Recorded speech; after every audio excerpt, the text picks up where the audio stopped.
Well, good afternoon, everyone. This is Jenny Banks. I'm with the DLGF, and I wanted to thank all of you for calling in for our webinar today. We appreciate your participation.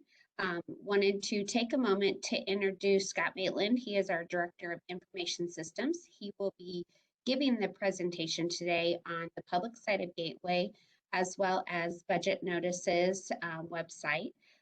We had a good number of questions this morning, and so we do appreciate any questions that you may have during the presentation. You can enter those into the chat box where you introduce your favorite thing about fall.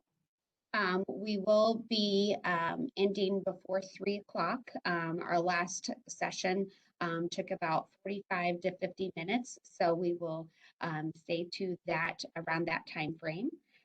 So that's for you to know what to expect. During the call, please remain on mute during the call and type in your questions into that chat box. We will leave that open following the meeting as well for any questions that come to your mind after the session is over. And you can always reach out to us following the session if you have questions after today's meeting. We will be recording this meeting so that we can have that available on our website to participants that were not able to attend or would like to share this with others that are on your councils or your boards so that they know how to access different things on Gateway and how to find that information. So I will turn it over to Scott and he will get us started with our webinar this afternoon. Thank you. Thanks, Jenny. I appreciate it. As Jenny said, my name is Scott Maitland, the Director of Information Systems here. I recognize this is my first presentation for most of you, and so what I want to start off by doing before we get into the content is just introduce myself. I worked for the department back in 2014 and 15 as a developer on the same team that I'm a part of now, and worked primarily on the budget notices application that we'll be doing a brief demonstration of today, as well as budget forms and the Form 22 application. The public side of Gateway is sort of a hidden gem on Gateway. I really think that there's a lot of information there that is useful not just to taxpayers and research institutions and commercial industry, but also to our elected officials as well, if not for any other reason than a customer service reason. One of the things we heard in this morning's session was that some of the things we went over today were going to be extremely helpful to helping answer questions that come in from taxpayers and constituents. And I hope that you'll find the same. Budget notice, I'm really happy that you decided to come in to the presentation today. Before we get into the content, I want to mention 2 pages on Gateway, which I'll go to later today when we get into the demonstration. But the first is the glossary. One of the comments that was provided in the registration link was that we can get into a bit of an alphabet soup situation where the state uses a lot of different acronyms for various different things that might be known or unknown to local officials. I'll try and do my best not to use as many of those as I can today, as well as if I do use them, sort of define them as I go. However, this glossary is a great tool for any terms that you may or may not be familiar with within Gateway. And I highly suggest that you check it out. If you have anything you'd like for us to add, or there are any terms that you still don't know, understand after going through the glossary, please feel free to reach out. We're always looking to improve that document and make it more useful to people as they need it. The next page is the help page listed there as the second link on the screen. That link provides a lot of useful information about how to use various things within Gateway, not just the logged in side, but the public side as well. So if you ever have any questions and you just don't know sort of what you're supposed to be doing or how something works, I always recommend people check that page out. It's got user guides, it has helpful tips on troubleshooting, it has videos and all kinds of content that is great for helping you to understand better what Gateway is trying to do and provide for the users. If we get it more into the content of today, I want to talk about the order that we're going to go through the content. So what I'm going to try and do is answer the questions that are here on the screen, which is, what is the public site? Where is it? What's available on it? Who publishes to that? When is it available? And then if I've got more questions, who do I contact? Sort of all of these who, what, when, where, and why questions are important for our first step into the public site. And then after that, we'll actually go into it, and I'll share my screen and try and show you some of the tips and tricks and some of the content on the public site that hopefully will be interesting to you. I didn't list why is the Gateway public site available. I hope that everyone understands. Public transparency is the idea behind the entirety of Gateway, being able to share what is public data with the public, with taxpayers, constituents, research institutions, commercial institutions, other state agencies, other local governments.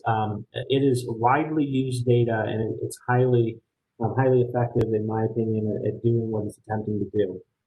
With that said, we always are open to suggestions, and so at the end of the presentation today, one of the things we'll ask is that you fill out a survey. And so as we go through this today, I ask that you keep a critical eye of things that that you think we could do better, and let us know those things, because we do take those things seriously. So moving into the first question here of what is the public site, to put it just plainly, it's what you see when you go to Gateway for the very first time. It's the part of Gateway that you don't need a login, any credentials to access. It's sort of broken into 4 sections, or it has 4 functions. It has pre-configured reports that people have told us are helpful to them, have multiple people have requested. It has complete data sets out there. If we think that there's a data set, or we know from previous experience that there's a data set that the public is extremely interested in, we'll put the entirety of it out there. We have a set of estimators and calculators, which we'll get into in more depth later. But these are tools that the department puts together based on our expertise to provide a look into different scenarios looking forward, as opposed to what's often looking backwards in our data. Finally, there are various other tools, which will include things like budget notices that are included in the public site that are really important and great pieces of information. So while we answer the question of what is the public site, one of the things that is most often misconstrued is what the public site is not. And the Gateway public site is not the same thing as the Indiana Transparency Portal, which is where most people go to search for state employee salaries. And by far, the number one question we get that we have to turn people away on is, what's the salary of the IU head basketball coach? By far, when it was Tom Crean, whether it's Archie Miller now, people always want to know that for whatever reason. And it seems to be that they are the only person that anyone cares about on an individual level. And so if anyone ever asks you, now you know. $3.2 million Archie Miller is making down at IU this year. And Tom Crean, who used to be the head coach, was 3.15. The Transparency Portal, while not part of the Gateway public site, is itself an extremely valuable tool. It's run by the Auditor of State's Office in conjunction with the Management Performance Hub and Indiana Office of Technology. Has a lot of great information. I highly recommend that you go check it out. A lot of great tools out there that are available that are not specific to Gateway related data, but state data in general. So where is the public site? Well, it's simply at gateway.ifionline.org. And specifically, if you go to that URL, what you'll see is this page that we have a screenshot of here. And there are 2 main sections here. We've got the section at the top, which is our taskbar or our navigation bar, and then we've got some highlighted or some sort of selected, curated pieces there towards the bottom. Across the top, the 3 links that I highlighted correspond to the sections that I mentioned earlier. The report search corresponds to the pre-configured reports. The download section to the complete data sets, and the tools section to the tools that I mentioned earlier, including the estimators and calculators. The 6 icons or pictures down below are particularly helpful links to specific reports or applications. And we put those there based on what we see in the public report. So what are people searching for? What are they looking for? And these 6 things are usually towards the top of the list. We're going to go in more depth and on into these pages themselves on the second half of this presentation. So I'm going to sort of blow through this part a little bit. I'm going to go quickly through this part a little bit, just to give you a quick exposure to it. But just don't worry, we're going to get in the weeds a little bit.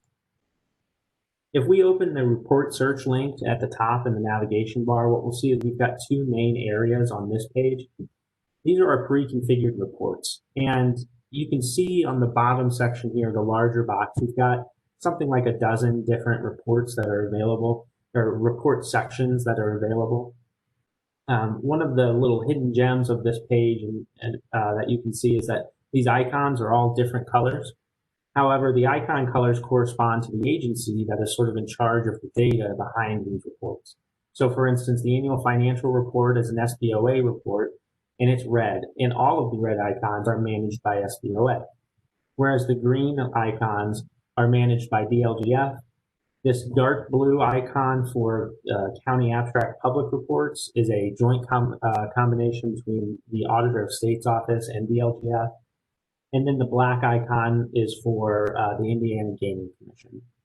And so if you're ever unsure about where a report might be, but you know which agency you file that report to, that is a little bit helpful to helping you find it.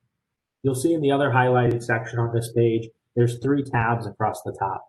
The first one, Browse Reports, is exactly what we're looking at. That is, if you don't know which report you want, you can look at all of them. The second one is Searching by Unit, and that is, I want to look at all reports, but I want it only for a specific unit. And then finally, Searching by Address would be, I know the area, the geographic area that I'm interested in, but I don't know what units are associated to that area. I don't know who my library or my school district is, or if there is a library in this area. So you can enter your address, it will give you your list of units, and then you can find all the reports for those units from there.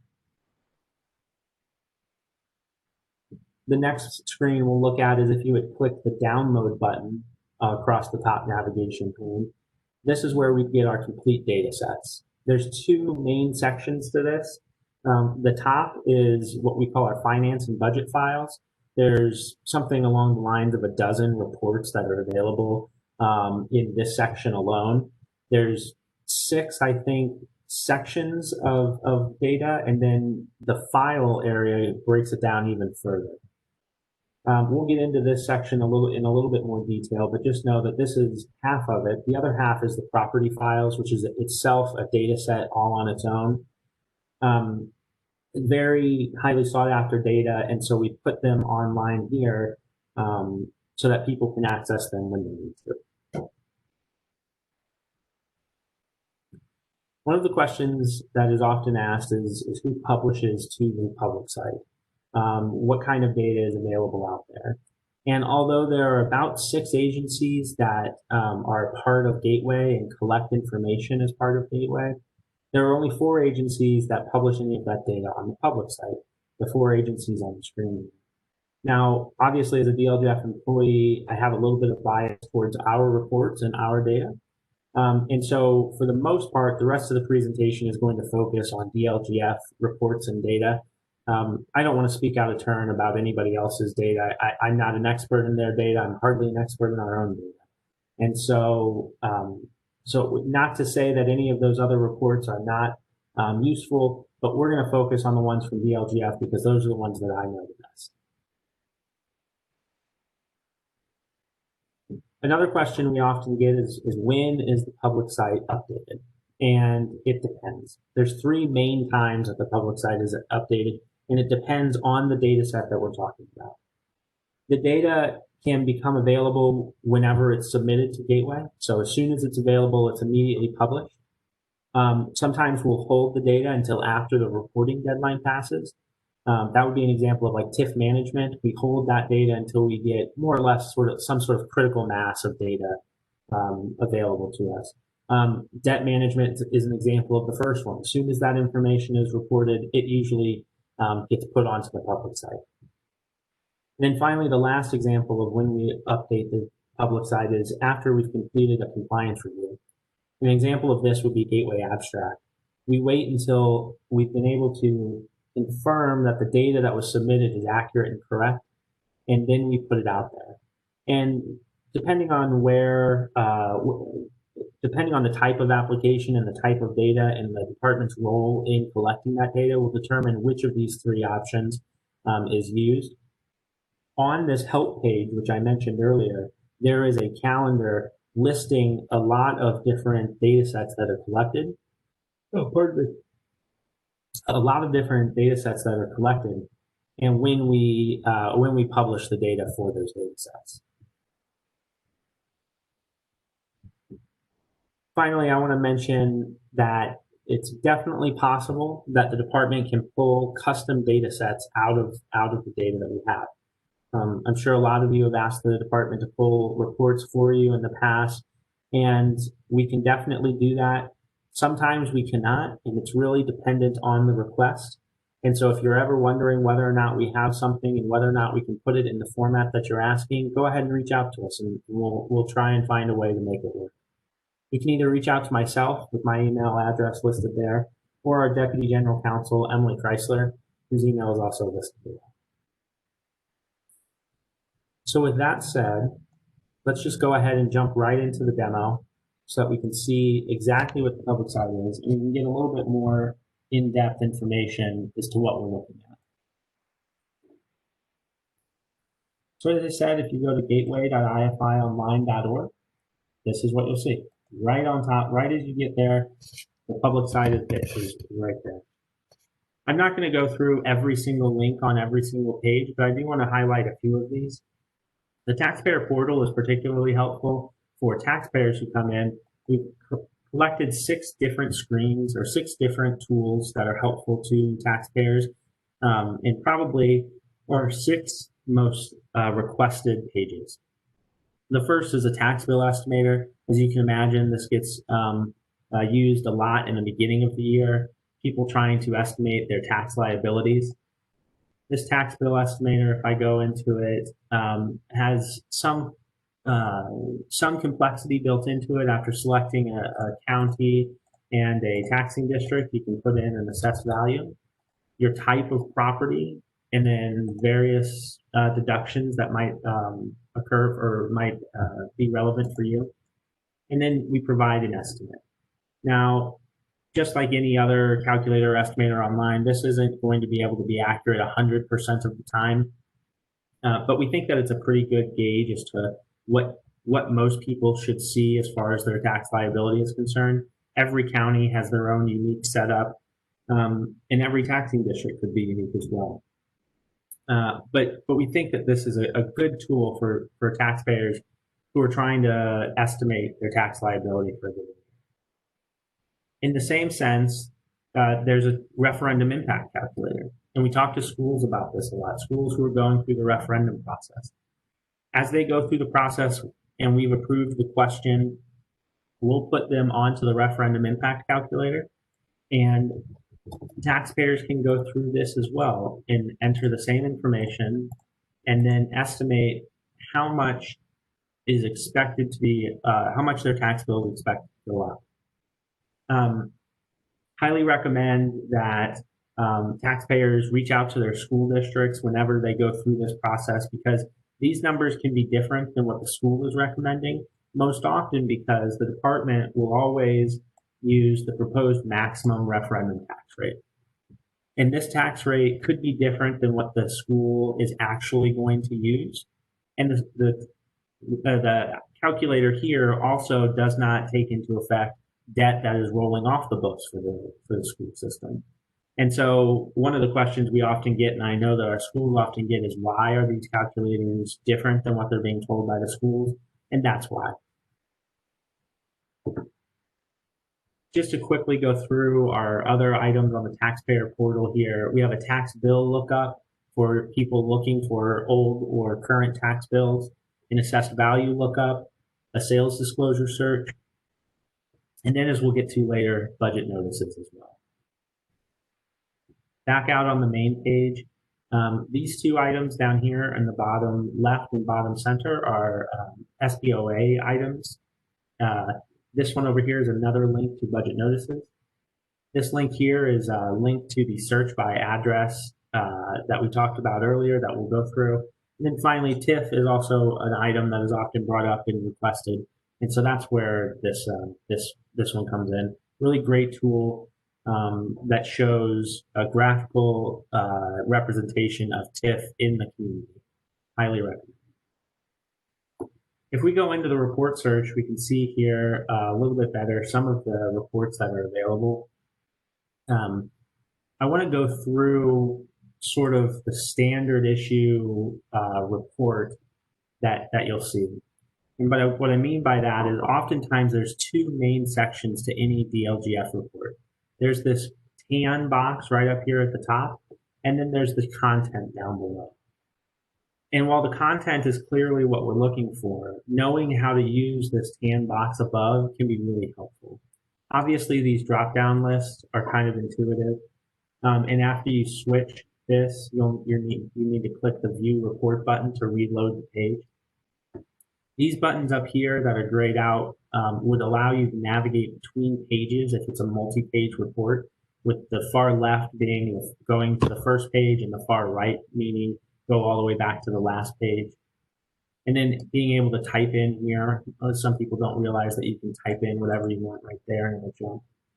This field here is a search bar that would allow you to search for something within the document. It's not perfect, but it's a great tool if you're trying to jump around quickly. And then the thing that I think that gets overlooked the most is this button right here. And this button allows you to export the data in 7 different formats that might be helpful to you, including CSV and Excel, or Word and PDF. Clicking on which one you want will automatically download it for you, and then it's immediately available for you to view as a PDF in this instance.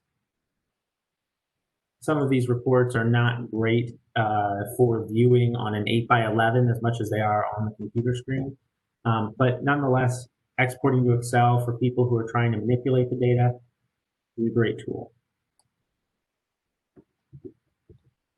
Next, we'll go through this quick search by unit. We can search by the name of unit, and it will help complete this for you.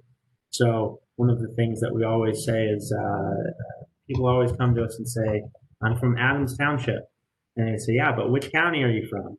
You can see all of the Adams Townships out there. But if we look for something a little bit more specific, right? So let's look at Jasper Consolidated School Corporation. If we look now, if we've selected that unit, we now have all of the same reports available to us as on the page. However, now if we go into, for instance, we'll go look at their annual financial report, it's already filled out this data in the top section for the unit we just selected. That's super helpful so that you don't have to guess what county a unit might be in, or it's just simply available to you. This question mark on the screen here often confuses a lot of people. And what this means is just that the computer doesn't know yet how many pages long this report is. So it's saying, hey, I know there's at least 2. And if I keep clicking through, it's going to say 3 question mark, 4 question mark. If I jump all the way to the end, now I've got 9. It knows that there's 9 pages now. Finally, if we go search by address, we get a nice little Google Maps image here. And while you can go ahead and type in your address right here, what you can also do is you can move around in this map and you can point to exactly where you live. And if I say, oh, I live right there, it's going to put a pin on the map. And then it's going to say, oh, well, if you live right there, then these are the units that are in your taxing district. And then if I click this unit, then I'm taken back to what looks like the search by unit page for that unit. It's really helpful if you don't know what units you're looking for, if you don't know the names of the units or which ones are out there at all, but you know hey, I'm moving to this area. What does that local government look like? If we go to the download section, this is where we can find complete data sets. And in this section, you'll see that there's 4 options, sort of major dividers on the data sets. DLGF, of course, we're highly interested in budget data. And you can see here that we have 6 different reports here that are available to you. If we selected the Form 22 data, we could then go ahead and say, well, we're only interested in what happens at the school level, but we want all data that DLGF has, going back to 2011. And if you download this, you should have picked a smaller data set, but eventually it will, there it is. It will open up and you'll see all of the data right there with the column names right across the top as well. So this is super helpful if you're interested in a much broader scope research, which we get from a lot of universities and financial analysts. The 4 property tax files are all available for download at the county level for an entire year. If you're ever interested in getting those files, they are here. I'm not going to go through each of the links on this page, but they're all helpful. Looking at data about file layouts for a particular file you're interested in, documentation on the files, information about data compliance, and then this link here is a big one. I'm sure you guys have heard this, but gateway at dlgf.in.gov. That's our great support team for Gateway. If you ever have any questions, feel free to reach out to them. They'll get you going on the right path. They might put you in contact with me or Emily in our legal department, or maybe even Fred, which I'm sure all of you guys, everyone's favorite is Fred. And we'll get your question answered as quickly as we can. We go back now to the tools section. These are tools that may or may not be taxpayer related. Some of these are the exact same ones that we talked about earlier with the tax bill estimator, budget notices that we're going to look at. The contract search is an interesting one. The tax and finance dashboard is a really interesting one. Again, we can type in a unit name here, and how about we click on Adams County and search that. Did I not get it right? That not work. It might be because I'm presenting. There's usually a drop down in there. Well, nonetheless, this is a really helpful tool, and if there's an issue there, we'll get that squared away. But this list of tools is always helpful for people. And I want to bring up while I'm here, a lot of these tools are built by an organization called the Indiana Business Research Center. And I want to make sure that I give a shout out to Carol Rogers at the Indiana Business Research Center. She's a great resource for the state of Indiana and DLGF and me specifically. IBRC has been a great partner of Gateway since the beginning, and they are responsible for a lot of the great things that are on Gateway, and the public site is one of them. They take a very serious look at the public site and help maintain it on a yearly basis, and are responsible for a lot of these tools that you'll see throughout there. Carol Rogers at the Indiana Business Research Center, her name is on the help pages. If you ever have questions, she's a great resource for you as well. So we've been through these 3 links. If we go to learn more, that's where we get into that help page that I promised you we would look at. Help page has information about most of the applications on Gateway. It also has that data calendar that I mentioned earlier, talking about when particular data sets are made available to the public. And then here's a link to the glossary that I mentioned earlier as well. You can see we have a pretty significant amount of terms listed throughout here. A lot of these are tax related. However, if you ever have a question about a term that's not on the glossary, please let us know. We're happy to include it and add it in. Obviously, you can jump to whatever level you need to get throughout the application. So with that said, we've gone through a significant amount of the application now, and before we move on to the next phase, which is budget notices, I want to sort of take a quick little breather and see if anybody has any questions about the content we've gone over, maybe has any questions about the public site or what's out there and what's available.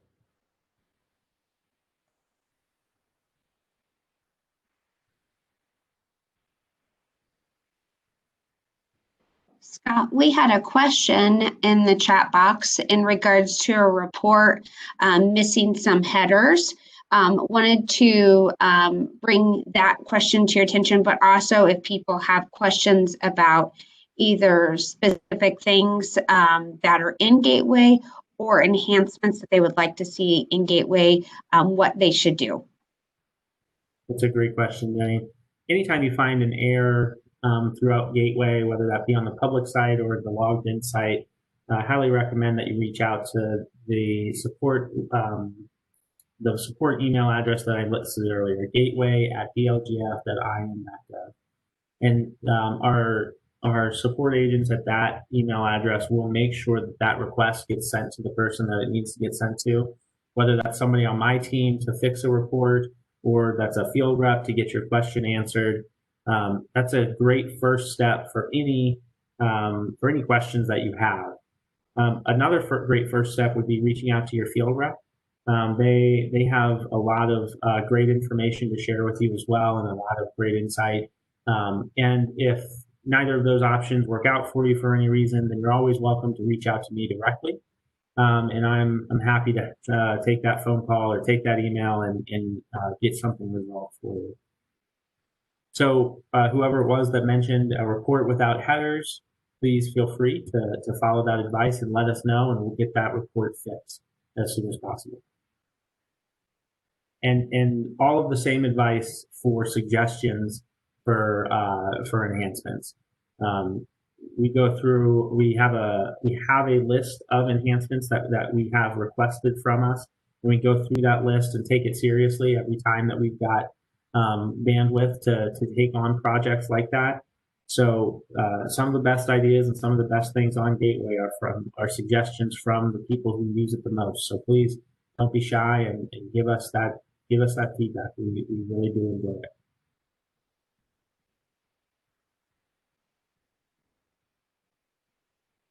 Any other questions about this first part?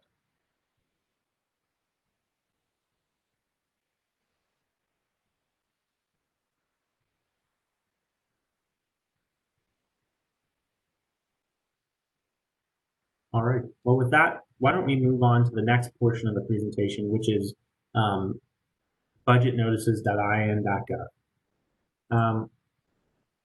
That link there takes you straight to it. It's a great website that's almost as wide-ranging as the public site itself. This is one of those great tools.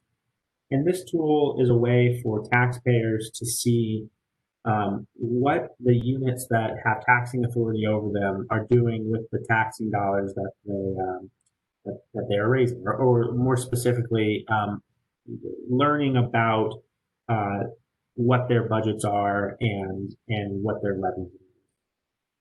So just like before, you can sort of zoom in here and pick where it is that you want to focus in on. So let's go over to Allen County into Fort Wayne, and if I click around this area and say, oh, this is where I live, we're going to get a very similar functionality as to what we saw earlier. And we're going to get a list of the taxing units and a statement of our taxing district down below. You can see it's thinking, oh, unexpected error. All right. It doesn't like that area there. Let's try over here. There we go. So you can see we're in taxing district 074, FW Wayne, and these are the taxing units that are taxing that area. You can see that some of these units have submitted their Form 3 and some have not. And when their Form 3 is submitted, the users can click on this and it brings them that information.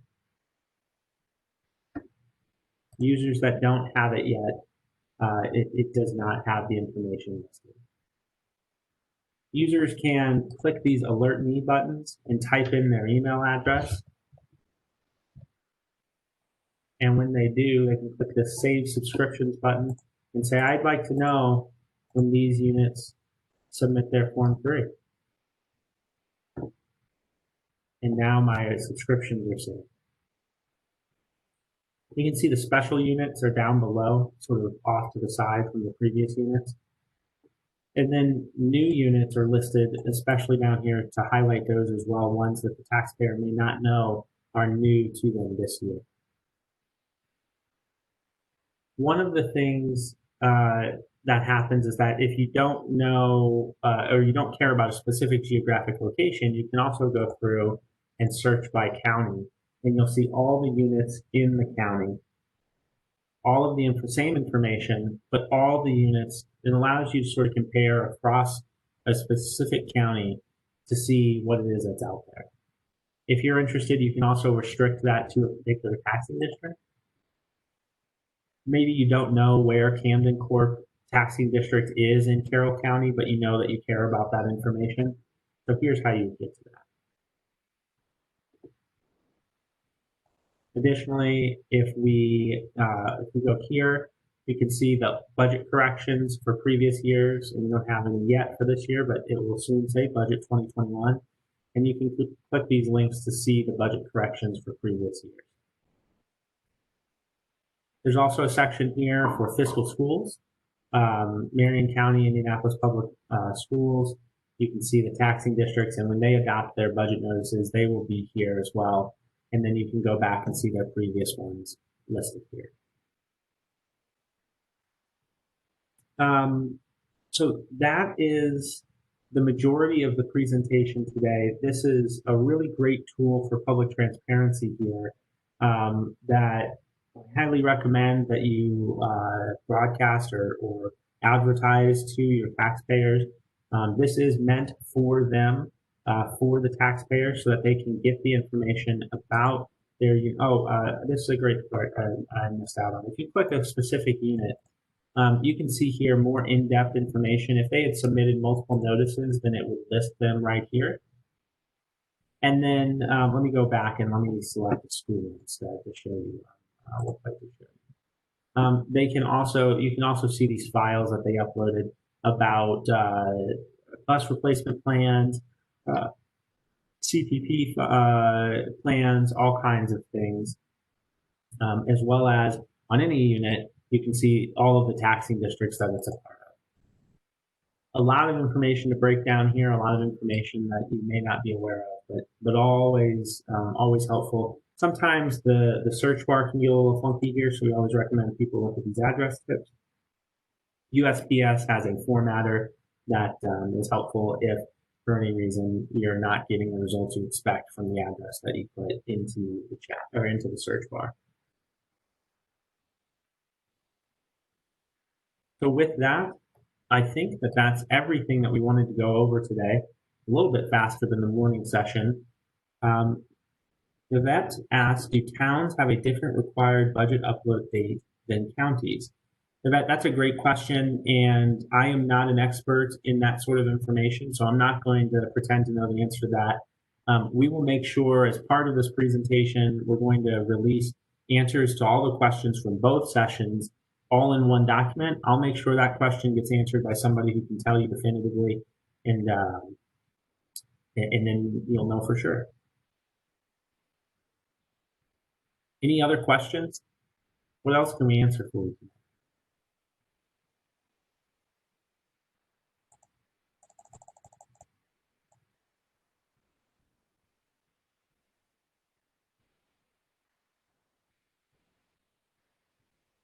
All right, well, we're going to leave the chat box open for a little while longer in case anybody has any questions they'd like to ask. More than happy to answer those. But otherwise, this does conclude the presentation today. Thank you for showing up. We really appreciate it. Thank you for being interested in the public site. And any suggestions you have, we highly recommend that you pass those along to us so that we can fix those, or we can get those things integrated as best we can. Thank you all very much.